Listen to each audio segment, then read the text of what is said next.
Hi guys, Chris here with Super Savvy Travelers. Hey, do you remember I was telling you about the little town of Belvedere Marittimo and saying how there's a lot of high value properties in that area because it hasn't really spiked like Scalea and the surrounding area.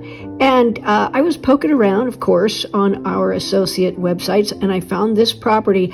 I've actually been in this property before. It's quite a large property and it has a spectacular view out the back. It's in the old town of Belvedere Marittimo. So of course you're close to all the shops, all the services, and it's a really beautiful old town, as you can see from the drone video. I think you're going to find this one very interesting. Take a look.